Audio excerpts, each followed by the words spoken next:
Unlock seamless transit payments by adding your Presto card to Apple Wallet. First, open your Presto app and navigate to the card you wish to add. You'll typically find this linked to your account. Look for an option that says Add to Apple Wallet or a similar phrasing. It might be a button or an icon. Tap on it.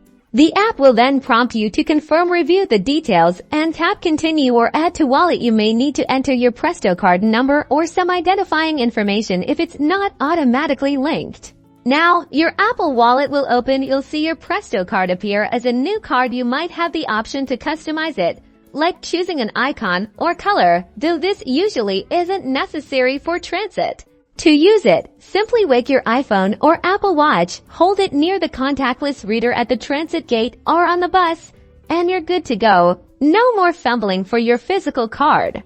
If you encounter issues, ensure your Presto card is active and has a positive balance. Sometimes, a simple restart of your device can resolve connectivity problems. You can also remove and read the card through the Presto app if it's not appearing correctly in your wallet.